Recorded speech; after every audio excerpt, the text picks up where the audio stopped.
Good afternoon. My name is Ken Hilder. I chair ISSA Canada's Building Service Contractor Council, and I will be your moderator for today's session, The Art of Cleaning, Automation, Robotics, and Technology. This past year has seen the nature of cleaning change rapidly. Everyone knows that quality cleaning labor is hard to find, and this has been especially true in the COVID environment. In today's session, The Art of Cleaning, we will discuss how technology with robotics and automated tools can partner with your workforce to enhance productivity and expand the deliverables for your clients while maintaining profitability.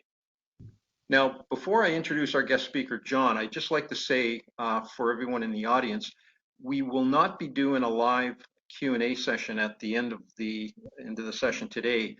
However, I do encourage everyone to email your questions in, and after the session, we will address each question, and those responses will be posted later on the ISSA Canada website for all to see. The individuals that sent in their questions will receive an email directly with a specific response to their question. So with that, I'd like to move to introduce our guest speaker today, John Hill, who is the principal of Laser Clean Systems. John's business is creating solutions for serious organizational problems. He is considered an expert at leveraging cutting-edge technology to re-engineer operations and institute technologically advanced systems. In 2000, John started a private consulting business with a broad range of clients. And in 2010, John joined the School of Business faculty at Virginia Commonwealth University, where he teaches both strategy and accounting. John believes that knowledge and information are most valuable when they are shared. Welcome, John. Thank you, Ken. Thanks for that great introduction. My background leads me to robotics and technology. I actually was the CFO of a company. You might have heard of this robotic company called Intellibot. It was developed or started. It was a startup about 20 years ago, and that startup led to about 15 years of discovery, and now there's a lot of robotics and floor cleaning. And so I've been along this journey for a while, but I'd like to share some of my experiences. And I have a cleaning company, and we are using robotics and automated tools, and I'd like to share those because I look at this this industry with the idea of I'm an accountant, and with the idea of productivity and efficiency and effectiveness. So I'd like to start off today with the value of clean. The value of clean is an ISSA concept, and I think it promotes that the idea of us as cleaners adding value to our customers instead of trying to compete on price all the time and be in a commodity type business. We can add value, especially in this world of COVID. And to add value, we need to change some of the things that we're doing. And that's my talk today is around those tools that we use to add value. So value clean is investment in improving cleaning practices. So we'll talk about work loading today and how you might do that. You know, in cleaning, there are really three costs: labor, equipment, and consumables and chemicals. And I combine those two. So those are the things that we need to really focus on and try to control so we can keep our margins up. So the value of clean really is, it's kind of defined as, or ISSA defines it as, kind of the reduction of absenteeism or improved productivity or customer satisfaction. So all those things we're trying to add value to. Another one is asset preservation. So asset preservation is where we keep the surfaces clean, so we're trying to help our clients add value to their organization. Energy savings. So if you haven't read The Value of Clean by ISSA, please do. It gives you a sense of how we should move to adding value. So I wonder if I can ask you a question at this point, sure. with regard to, the value of clean, could you maybe just kind of take a few minutes and maybe detail or explain a little further, a few of the important topics that are covered under that title, Value of Clean? Sure, sure. The value thing, especially since COVID, is really trying to take a look into how we add value. For instance, disinfecting, and I'll go through some of those things as we go through. But again, absenteeism, those things that we can reduce for our client, and add metrics or add clarification that our cleaning is really adding value to our customer satisfaction.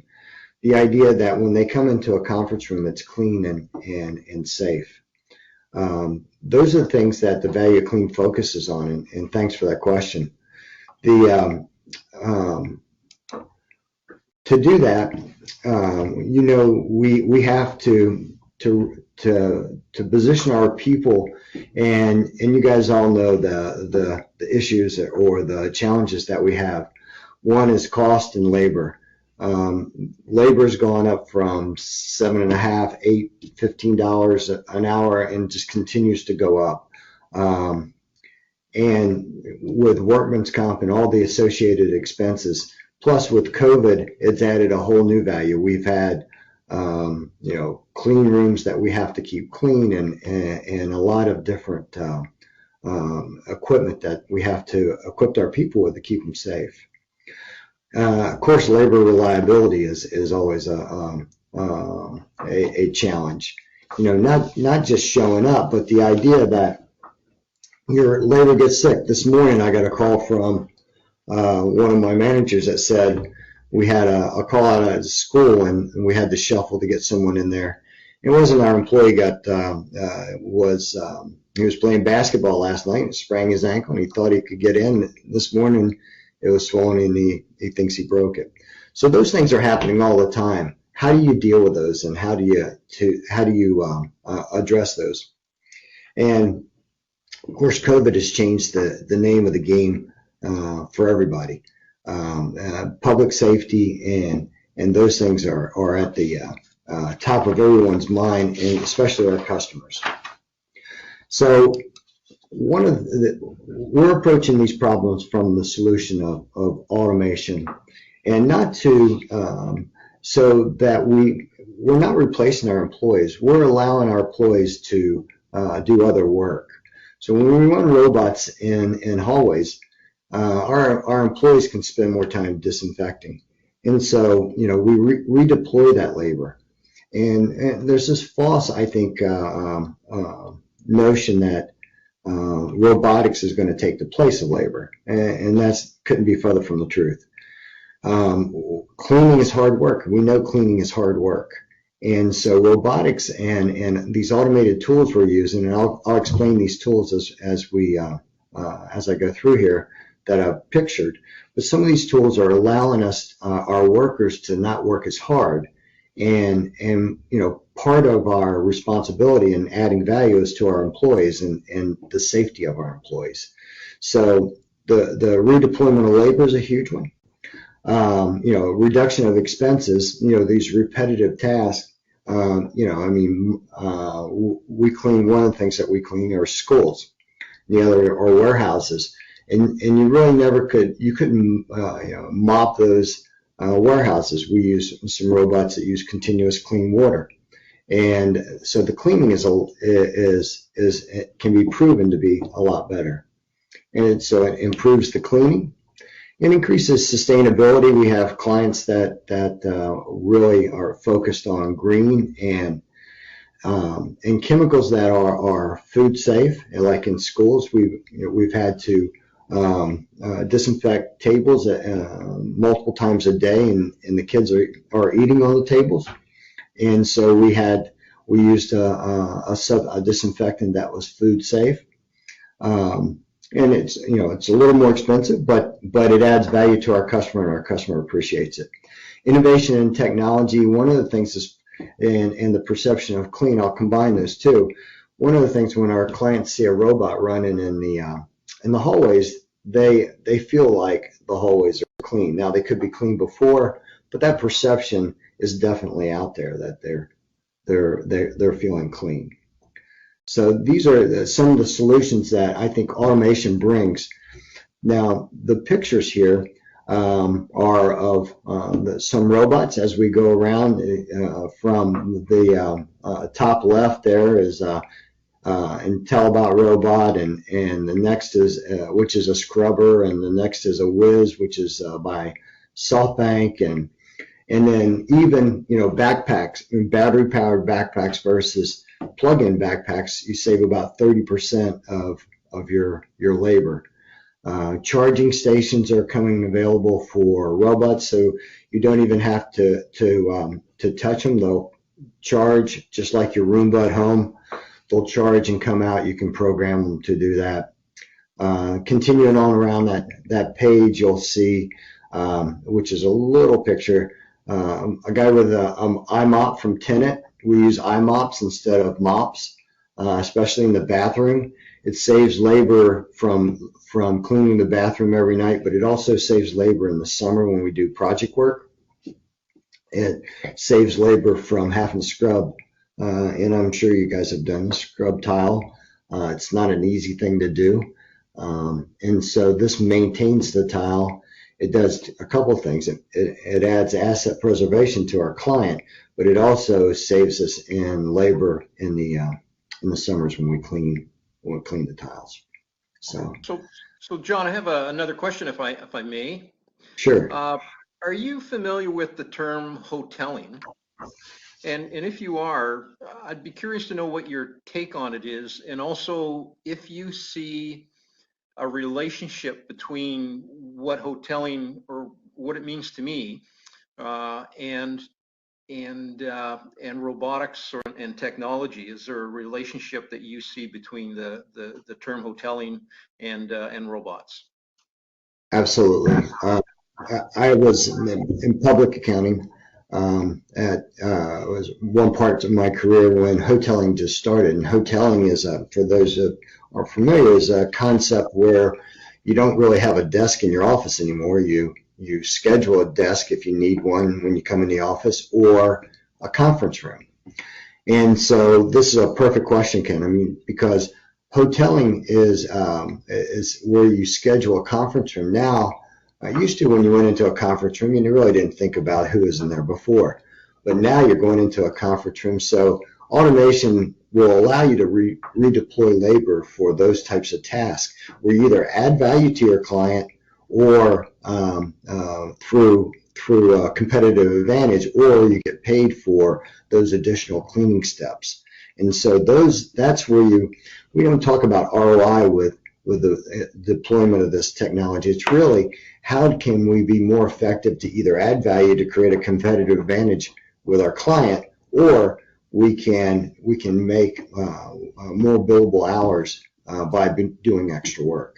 That's an excellent question. And there are a lot of other things that we could redeploy labor, like shampooing carpets, or cleaning carpets, and other things.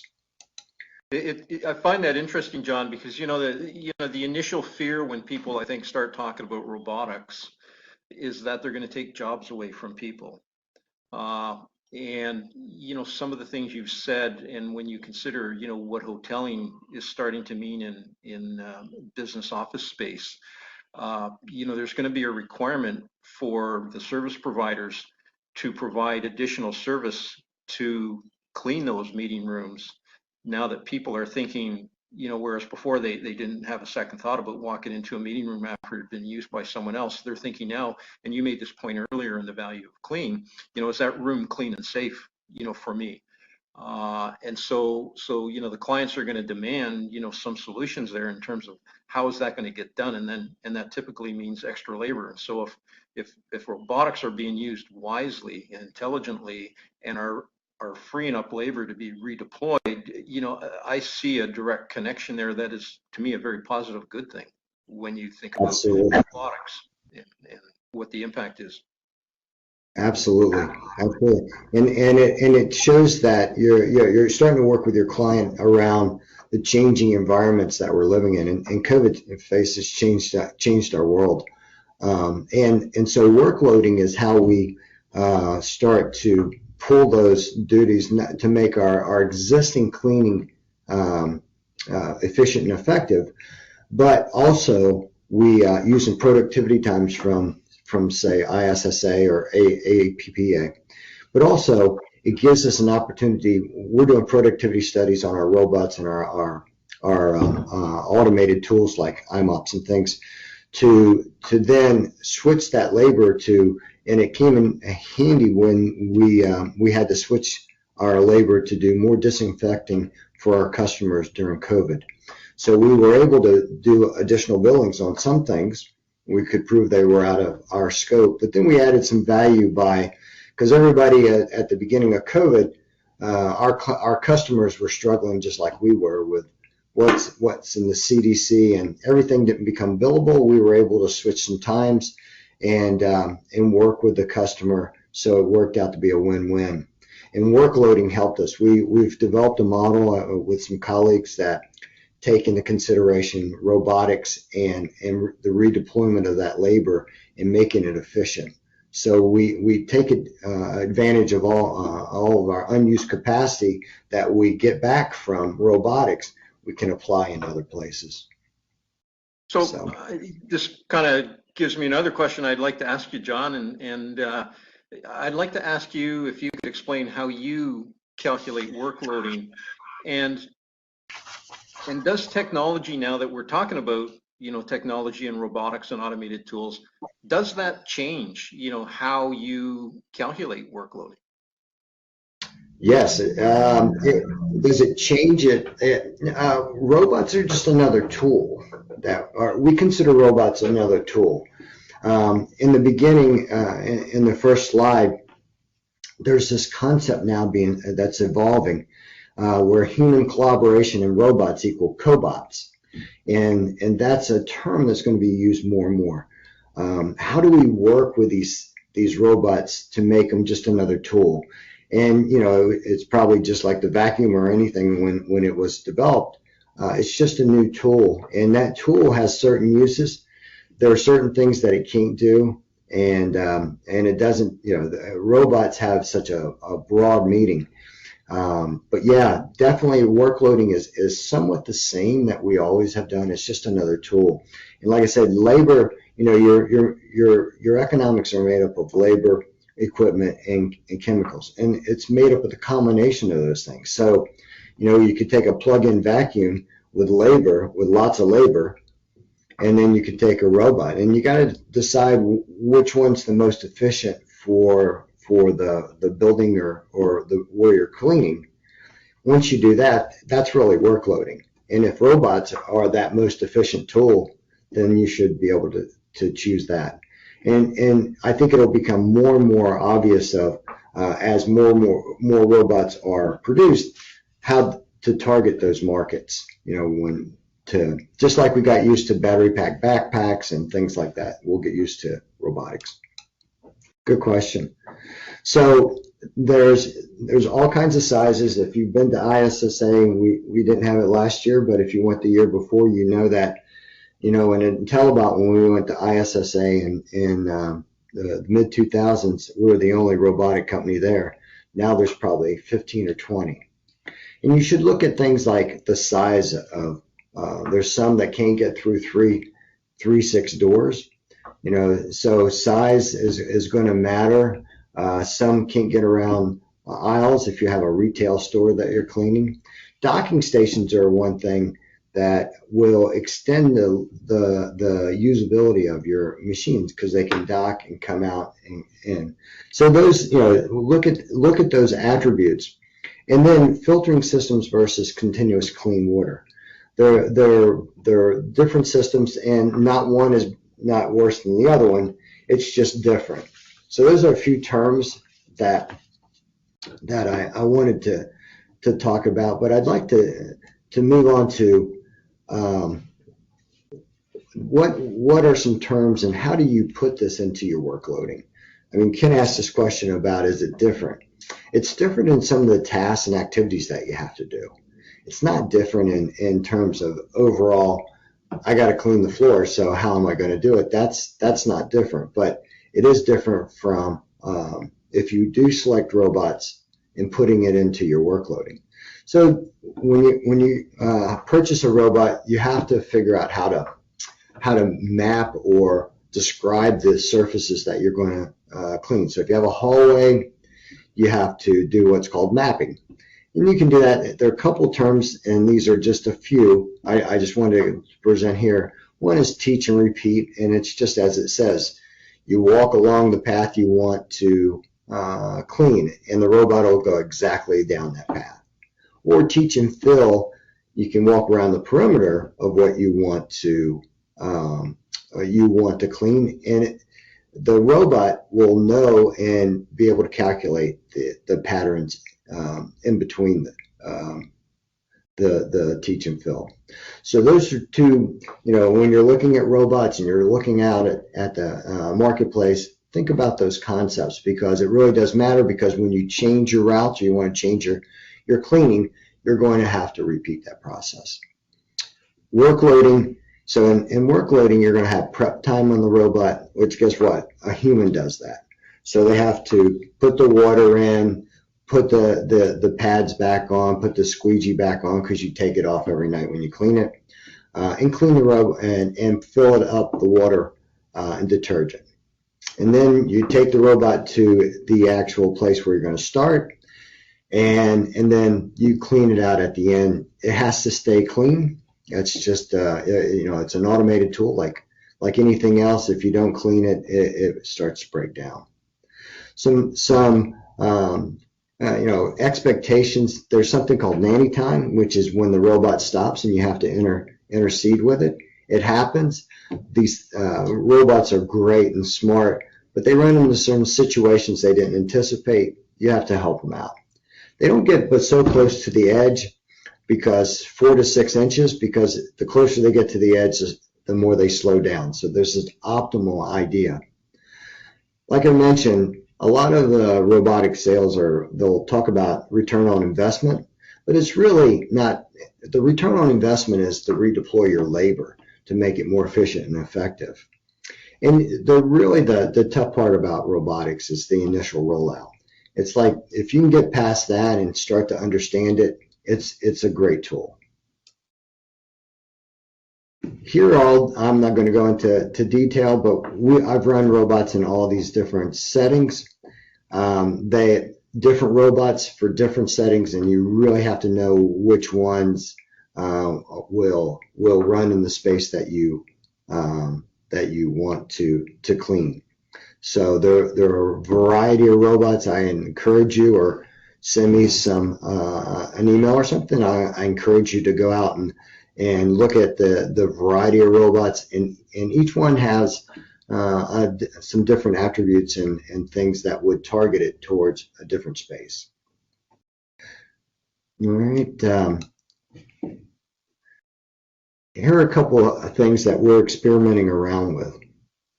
So robots are typically used to repetitive tasks, and scrubbers are the most popular clean floors. And what we try to do is expand the way that we use it. We can top scrub all of our floors by doing certain things with a robot, and it's about 30 to 40% faster than 30 or 40% faster than doing it by hand. And then it's safer for our employees, because the robot is doing it, and it's less work. So all that work is real labor intensive, and so it saves on time. It solves a lot of the problems. That it's more efficient for our customer, it's more efficient for our workers, our employees, and so it's a win-win. Also, we use them to polish concrete, because we can run diamond pads a million times. We clean warehouses. Warehouses is a great application for these robots. They because it's a repetitive task, and we can run a robot over a warehouse 20 or 30 times. You'd be amazed about how much dirt you get as you move down the brushes to pads. As you continue to do that process, it's And for our workers, we have one worker that does that can do 100,000 square feet in 2 or 3 days. So that is towards the end of my speech. I don't want to say that robotics and automation is everything, but as we move down this continuum of adding value to our customer and our customer making more demands on us, we're going to have to get smarter. Our customer in the year of COVID, it's already happening with property management firms and stuff. We're starting to hear about the proof of clean. They want proof of clean, and how are we going to manage that? Our job is going to become as sensors, is part of what we're looking at is sensors in soap and paper towel dispensers. How are we going to manage all that, and who are we going to hire to help us manage all that? Those are the things that we have to think about. Anything that we can offload into a robotic or a continuous running tool will help us adopt to that new environment that our customers are going to have us in. So I'd like to leave you with this. I don't know if you ever read this book. It came out a long time ago, probably the early 2000s. It's Who Moved My Cheese? And it's about four mice. Two mice decide to follow the cheese, and two don't. They wait for their cheese to come back. So adopt to change quickly. The quicker you let go of the old cheese, the sooner you can enjoy the new cheese. And the metaphor was the guys who didn't follow the cheese starved to death. So what's stopping you guys? I look forward to your questions and any comments. I always look for colleagues to accompany down this journey. So please get in contact with me if you would like to. And with that, I'll end my presentation. Thank you. John, that was great. Just a reminder to the audience to please, if you haven't already, email your questions in, because we will respond to them. Also to the audience, I'd like to thank you for taking the time today to attend this session. I hope you took something of value. There's certainly lots to think about when you consider where things might be headed with technology and robotics and automated tools. And last but not least, John, I'd especially like to thank you for taking your time to share your information with us. I found it fascinating. Thank you very much. And with that, we'll close out the session. Good afternoon, everyone.